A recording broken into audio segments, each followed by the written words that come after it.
પછી 21 વર્ષની ઉંમર થાય અને કોઈકની યાર પ્રેમ થઈ જાય. પાત્રની યારે પાત્રતા હોય ને તો ખપે, પણ સામે પાત્રની યારે પાત્રતા ન હોય ને તકલીફ સાલી ત્યાં થાય છે. સમાજ એક હોય, પરંપરા એક હોય, જ્ઞાતિ એક હોય, રિવાજ એક હોય, અને પ્રેમ થાય ને તો આ 5 વડવાઓ બેઠા ને એને એમ થાય બરોબર છે, બાપાને સમજાવીએ કે એનું ભાગ્ય લખ્યું હશે. જવા દો ને, પ્રેમ લગ્નનો મારો ક્યારેય વિરોધ નથી, ગમતા પાત્રની સાથે જિંદગી જીવવામાં ક્યારેય ના નથી. પણ આ બાજુ હું ગાતી હોય મસ્ત મજાનું, આ બાજુ ઢીંટક ઢીંટક ઢીંટક ઢીંટક તબલા વગાડતા હોય, સમજો. અને મને એની જ્યારે પ્રેમ થઈ જાય મને એમ થાય કે મને આખી દુનિયા પૂજતી હોય, આખી દુનિયા રિસ્પેક્ટ આપતી હોય. દુનિયાના કદાચ હું સ્વયંવર કરું ને તો કેટલાય છોકરા હારા હારા ઘરના કરોડોનું હાજુ હોય, 7-8 પેઢીઓની અંદર કોઈ ખાનદાનની અંદર કોઈ ખરાબી ન હોય, આવા સંતાનો મારી સામે આવતા હોય અને મને આવા હળી ગયેલાના બેફદિયા હોય એની યાર પ્રેમ થઈ જાય. અને પછી મા બાપ મારા આવે, મને ગોતવા માટે આવે, અને પછી હું મારા મા બાપને એમ કહું તમે તમારી રીતે જીવો ને હું મારી રીતે જીવું. આને દીકરી કહેવાય? આ નાના નાના છોકરાઓ છે ને એને ખબર છે કે આને દીકરી ન કહેવાય. અને પછી આપણને અંદરથી મા બાપને અફસોસ થાય કે આને ખોટું હાળું સ્ટેજ આપ્યું, અને ખોટી નામના આપી, અને ખોટી પ્રતિષ્ઠા આપી, એની રીતે એ કરી ખાત. અને એવડા સંતાનો થઈ જાય ને પછી તમારે તમારી રીતે જ હાલવું હોય તો ઈશ્વરને મારે વિનંતી કરવી છે 2 હાથ જોડી કે તું દીકરી એ ઘરની અંદર ન આપતો. કારણ કે દીકરો તો છે ને ગમે એ કરશે ને 2 ઝાપટ મૂકીને એને પાછું આપણે વાળશું ખરા, કારણ કે એ તમને મૂકીને ક્યાંય જવાનું નથી. અને એટલો એને કાબિલ બનાવજો કે 17 માગા લાઈનમાં આવે. બાકી 25 વર્ષનો થાય ને તમારે ગોતવા જવા પડે ને કે ક્યાં આને વટાવી આ નોટને, આવો નહીં બનાવતા. ભણતરથી, કળા કૌશલ્યથી એકાદું કંઈક એની અંદર લાવજો કે દુનિયાની 15-17 બાયોડેટા વેઇટિંગમાં આવે. બાકી અત્યારે 1000 દીકરા હોય ને એમાં 927 દીકરીઓ છે, એટલે બાકીના બધાને બજરંગ દળમાં જ જવાનું છે. એટલે 2 હાથ જોડીને પાઘડીની લાજનો આ મૂળ હાર્દ હતો. કે હજી મારી એક વાત, ઘરની ત્રીજી દિવાલની વાત કરીએ, ચોથી દિવાલની વાત મારે તમને કરવાની બાકી રહી ગઈ છે. કેટલી કલાક થઈ ખબર છે? 2 કલાકમાં 5 મિનિટની વાર છે. આ મંચ ઉપર છું ને તમને, પણ તમને કંટાળો નહીં આવ્યો એની ખાતરી મને હૃદયની અંદર છે. આ ઘરની ત્રીજી દિવાલ છે કે જેની અંદર 12 થી 22, 25 વર્ષના સંતાનો છે ને સાહેબ, એની સામે બહુ જવાબદારીને હારે હાલવાનું. તમારે 2 ને બાંધવાનું થતું હોય ને તો ઘરની બહાર બાંધી આવજો, અહીં પાળા ઉપર બેહીને બાંધી આવજો, 2 દંપતીની વિનંતી. પણ ઘરની અંદર તમારા સંતાનો તમને જોતા હોય ને આવી રીતે ઝઘડતા નહીં, કારણ કે એને ખબર પડી ગઈ ને મા બાપને ભળતું નથી, એટલે ગમે એક પક્ષને લઈને મમ્મી તું તો કે પપ્પાને મારે એને જવું જ છે, મને એ જ ગમે છે. અને પછી ઓલાને ભળતું જ ન હોય તો એમ કે હા તમે તાકી જિંદગીનો હક નથી લેવા દીધું, એને હક લેવા દો. જ્ઞાતિ ગમે એ હાલશે, સમાજ ગમે એ હાલશે, પણ તમારા 2ની અંદર બનતું હોય ને તો એ સંતાનોની અંદર તમે કંઈક ઉજાળી શકો. અને સંતાનોને ખાસ કરીને 2 હાથ જોડીને વિનંતી કે તમે જમવા માટે માત્ર નથી આવ્યા. મા બાપનું કે સમાજનો આ સરસ મજાનો કાર્યક્રમ છે ને, એ કાર્યક્રમની લાજમાં રાખવા માટે તમે આવ્યા છો.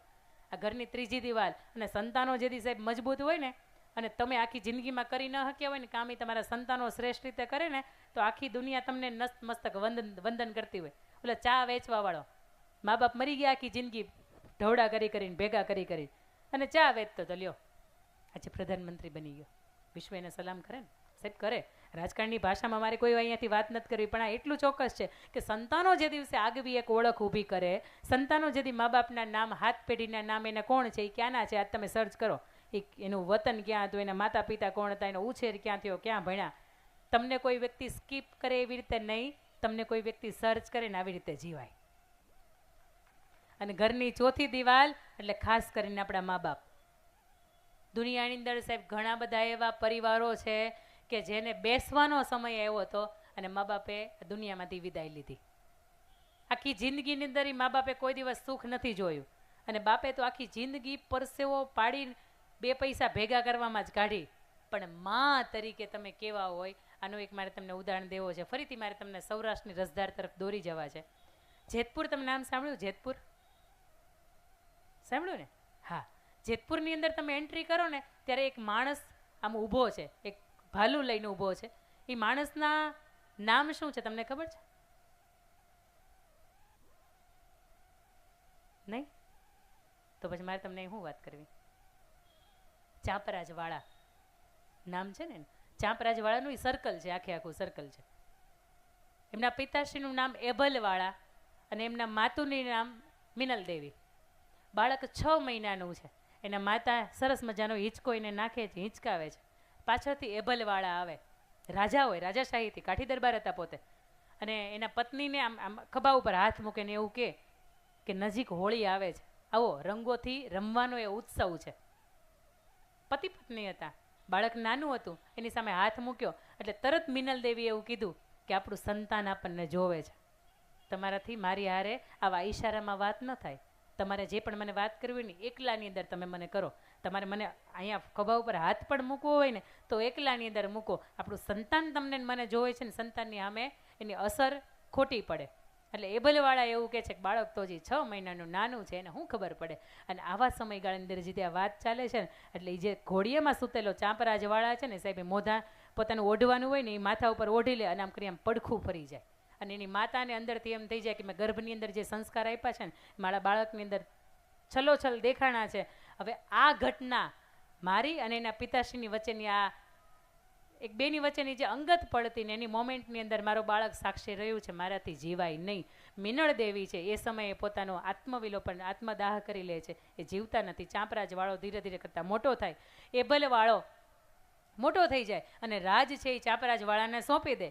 અને ચાંપરાજવાળો જ્યાં સુધી એ ખુરશીએ બેઠો હોય ત્યાં સુધી સાહેબ એનો નિયમ કે એના દરબારની અંદર કોઈ પણ વ્યક્તિને માંગવા માટે કંઈ પણ આવે ને તો એક પણ ક્ષણનું વિચાર્યા વિના પોતાની પાસે જે કંઈ પણ હોય એને આપી દે. એક વખત એક ચારણ આવે અને ચારણ આવીને એવું કહે કે એબલવાળા મારે તમને જોઈએ છે, ચાંપરાજવાળા જો આપી શકો ને તો એબલવાળાને મને તમારા પિતાશ્રીને મને મારી હાથે આપી દો. ચાંપરાજવાળા એવું કહે છે કે જેવી ઈશ્વરની મરજી, કંઈ વાંધો નહીં બાપુ, આપ એમની સાથે જાઓ, તમને માંગવા માટે આવ્યા છે, ઈશ્વરે કંઈક સંકેત લખ્યા હશે. એબલવાળાને લઈને પેલો ચારણ જાય છે એટલે રસ્તાની અંદર એબલવાળા ચારણને પૂછે છે કે ચારણ તમે શા માટે મને લઈને જાઓ છો? ત્યારે એ ચારણ એવું કહે છે કે એબલવાળા હું તમને એટલા માટે લઈ જાઉં છું કે મારે આ દુનિયાને બીજો ચાંપરાજવાળો પેદા કરવો છે. અને તે દિવસે એ અબલવાળા એવું કહે છે કે બીજો ચાંપરાજ જોતો હોય ને તો એની માં મિનળ દેવીની જરૂર પડે, એમાં એબલવાળો એકલો કાંઈ ન કરીએ. કે સાહેબ એ ચાંપરાજવાળો કે યુદ્ધની અંદર લડતો લડતે પોતે શહીદ થઈ ગયો હતો, પોતાનું ધડની માથેનું માથું છે એ કપાઈને વયું ગયું હતું, છતાં એ કલાકો સુધી પોતાના હાથમાંનું ભાલું રહીને લડ્યો હતો. અને એની ઉપરથી વર્ષો પછી આ જેતપુરને આજે પણ તમે આંગળે જાઓ તો એ ચાંપરાજવાળાનું સ્ટેચ્યુ છે સાહેબ. ચાંપરાજવાળાને જન્મ દેવો હોય તો મિનળ દેવી બનવું પડે. સરદાર વલ્લભભાઈ પટેલને આજે પણ આ કળિયુગની અંદર જરૂરિયાત છે, એને જન્મ દેવો હોય તો સાહેબ લાડબા બનવું પડે. આજે પણ એક પુતળીબાઈ બનવું પડે, એક મહાત્મા ગાંધી પાકે. આજે પણ વિશ્વના શ્રેષ્ઠ સંતાનોને તમારે જન્મ આપવો પડે ને તો એમાં બા કરતા તમે પૂછો શિવાજી કોનો તો કે જીજાબાઈનો, મહારાણા પ્રતાપ કોનો માતા જયવંતાબાઈનો, કોઈ પણ જેટલા પણ સ્વામી વિવેકાનંદ કોના તો કે ભુવનેશ્વરી દેવીના. કોઈ વ્યક્તિ જ્યારે વ્યક્તિમાંથી વ્યક્તિત્વ બન્યું છે, વ્યક્તિ વિશેષ બન્યું છે ને ત્યારે એને પૂછવામાં આવે કે તમે કોના તો એની પાછળ એનું માનું નામ જોડાયું છે. એક મા તરીકે તમારી જવાબદારીમાં આવે કે ફોનને એક બાજુ મૂકવો હોય તો મૂકી દેવાય, સમાજને એક બાજુ મૂકવો હોય તો મૂકી દેવાય, વ્યવહારને એક બાજુ મૂકવો હોય તો મૂકી દેવાય, પણ મારા સંતાનના ઉછેરની અંદર હું કેટલું યોગદાન આપું છું. સ્કૂલવાળા મરી જાય બિચારા, પેરેન્ટ્સ મિટિંગમાં તમને બોલાવ્યું કે તમારા છોકરા કેવા છે તો આવો, વળી પાછા આપણે એવું કહેતા હોય કે અમને ખબર જ છે અમારા કેટલામાં છે એટલે તમે ફી ભરીને મૂકીએ છીએ. સ્કૂલની જવાબદારી માત્ર 3 કે 5 જ કલાકની હોય, ઘરનું વાતાવરણ છે ને એની ઉપરથી આપણું સંતાન છે ને એ મોટું થાય છે. અને સ્વામી વિવેકાનંદ કંઈ મોટા થઈ ગયા ને ડાયરેક્ટ સ્વામી નથી બની ગયા, એ આવડું બાળક હતું ને ત્યારથી એની અંદર એ બીજ રોપાણ હતા. એ ગર્ભની અંદર બાળક હતું ને ત્યારથી એની અંદર એ બીજ રોપાણ હતા. અને સાહેબ એક છેલ્લી વાત, મા તરીકે તમે કેવા હોય, તમે થાક્યા હશો, મા તરીકે કેવા હોય એની મારે તમને એક છેલ્લી વાત કરવી છે કે મા તરીકે તમે કેવા હોય. દિલ્હીનું એક મોટું રજવાડું, એનો હુકમ થાય કે નાના નાના રજવાડાઓ છે ને એની ઉપર હુમલો કરવામાં આવે, હુમલો કરો, એ નાના નાના રજવાડાના રાજાને રાણીને મારી નાખો, અને એ જે રજવાડું છે ને એને આપણામાં ભેળવી લ્યો, આપણે મોટું વિશાળ સામ્રાજ્ય બનાવવું છે. દિલ્હીની ટુકડી છૂટી પડે, એક નાનકડું રજવાડું એની ઉપર ચારે બાજુ એનો કિલ્લો હોય એ ઘેરી લે સાહેબ. એના રાજાને રાણીને અંદર કહેવામાં આવે કે આપણો કિલ્લો છે ને આખો 2 દિવસથી ઘેરી લીધો છે. અંદર રાજા અને રાણી વિચાર કરે કે હવે શું કરાય, આપણી પાછળ આખા સામ્રાજ્યને નુકસાની ન કરાય, આપણી પાછળ બધાના જીવ જોખમમાં ન મુકાય, એવું કરા કે આપણે અહીંથી નીકળી જવાય. દ્વારપાળોને કહેવામાં આવે કે દ્વાર ખોલી નાખો. પગડદમ પગડદમ પગડદમ પગડદમ કરતા 2 ઘોડાઓ હોય એના અસવારની સાથે 2 ત્યાંથી નીકળી જાય. બને એવું કે રસ્તામાં સાંકડું નાળું આવે અને સાંકડા નાળામાંથી સામે કાંટા ભરેલું ગાડું આવતું હોય, અને આની અંદર 2 અસવારની અંદર એક સ્ત્રી હોય ને એક પુરુષ હોય. સ્ત્રી એવું કે સાંભળ્યું આ બાને ખબર હશે, નામથી ન બોલાવાતું, ખાલી એટલું કે સાંભળ્યું એટલે દાદા આમ બાર ખોખારો ખાતા હોય ને તો સાંભળી જાય. એ સ્ત્રી એવું કે સાંભળ્યું તો કે હા બોલો. આપણે એમ કરીએ કે આ ગાડું છે ને 15-17 ફૂટનું હોય, કાંટા ભરેલું એટલે ઊંચાઈ એટલી હોય, આપણે એને ઠેકાવી દઈએ. ત્યારે પાછળનો અસવાર હતો ને એવું કે એવું કરાય, પાછળથી જે ઓલી લાખોની બાદશાહની જે ફોજ આવે છે ને એમાંથી 5-25-50 મારી નખાય અથવા તો મરી જવાય. આ ગાડા કુદાવા ન બેહાય, અડધી રાતનો મધરાતનો સમય છે. અને ત્યારે સ્ત્રી પાત્ર એવું કહે છે કે જો તમે મને પરવાનગી આપતા હોય ને તો આ કાંટા ભરેલું ગાડું છે ને એને હું એક થપાટ મારીને ઘોડાથી કુદાવી દઉં. શાહજી પરવાનગી આપે છે અને ઘોડાને એક થપાટ મારે છે અને એ માતા જીજાબાઈ દેશની આર્ય નારી પોતાનો ઘોડો છે ને એ આખા ગાડાને કુદાવે છે. એની પાછળ શાહજી મહારાજ હોય એ કુદાવે, પાછળથી લાખોની બાદશાહની ફોજ. એનું એક જ કારણ, આ બે રાજાને રાણીને મારી નાખવામાં આવે ને કાપી નાખવામાં આવે, કારણ કે એ બે મરી જાય ને તો રાજ્ય આપણું જ છે. અને પાછળથી રાજા અને રાણીનું એક હુકમ કે આપણે ગમે એમ કરીને બચવાનું છે. એક રાત આ સમયગાળો પૂરો થાય, દિવસ પૂરો થાય અને આખરે એ સ્ત્રી એવું કે હવે મારાથી ઘોડા ઉપર નહીં બેસાય. 19 ફેબ્રુઆરી 1630 સાંજે 8 વાગ્યાનો એ સમય.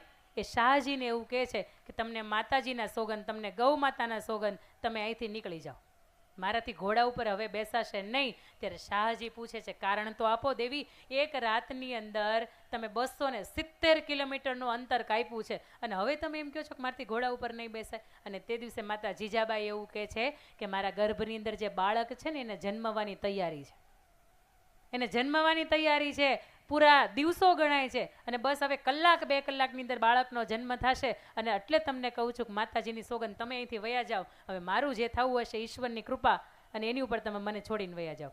શાહજી એ સમયથી જીજાબાઈને છોડીને જાય, પછી જીજાબાઈને ક્યારે પણ મળતા નથી, પોતે ત્યાંથી નીકળી જાય છે.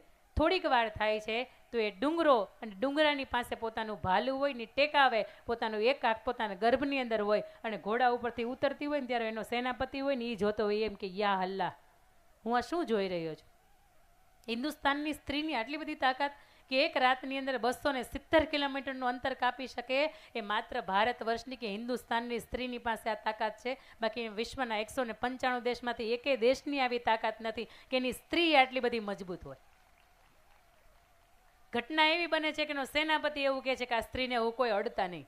અત્યાર સુધી આ સ્ત્રીને આપણે મારી નાખવી હતી, એની હાટુથી આપણે પાછળ પડ્યા હતા. હવે આ સ્ત્રીને કોઈ અડતા નહીં, કારણ કે આ સ્ત્રીને કંઈ પણ થયું ને તો એ હવે જીવતી સિંહણ કહેવાય અને એની અંદર હોમાઈ જવું. આપણે બધા 1,00,000ની ફોજ હશે ને તો 1,00,000ની ફોજ આપણે હોમાઈ જવું. હવે આને અડાય નહીં અને સડસડાટ કરતી પોતે એ શિવનેરીનો કિલ્લો અને એના એ દાદર ચડતી હોય, એક બાજુ પોતાના ગર્ભની ઉપર હાથ છે, એક બાજુ પોતે ભાલું લઈને દાદર ચડે છે. પોતાનો પરિવાર સાથે નથી, પતિ સાથે નથી, એક બાજુથી પોતાને મારી નાખવા માટેની આવી અવસ્થા છે. અને આ સમયગાળાની અંદર પોતે ધડીમ કરતા એ શિવનેરીની અંદર શિવ મંદિરના 16 સ્તંભ આવી રીતના અને 3 ઘુમ્મટ આ શિવ મંદિર હોય એની અંદર પ્રવેશે. નીચેથી બાળક રડવાનો થોડીક વાર અવાજ હજી તો આવતો હોય ને ત્યારે પેલો સેનાપતિ એવું કે બેન તું કહેતી હોય ને તો એક નહીં તને 100 સુયાણી બોલાવી દઉં, પણ તને આ અવસ્થામાં કંઈ થઈ જાય ને તો મારો અલ્લાહ મને માફ ન કરે. અને તે દિવસે લોહીથી લથપથ સ્ત્રી એવું કહેતી હોય કે મારા બાળકને જન્મ આપવા માટે હું એકલી કાફી છું, મારે એક પણ નહીં અને 100 પણ નહીં સુયાણીની જરૂરિયાત નથી. એ અંદર જાય, દરવાજો અંદરથી બંધ કરી દે, થોડીક વાર થાય બાળકના રડવાનો અવાજ આવે, હુઆ હુઆ હુઆ. નીચેથી સેનાપતિ પૂછે બેન કોણ જન્મ્યું છે, દીકરો કે દીકરી?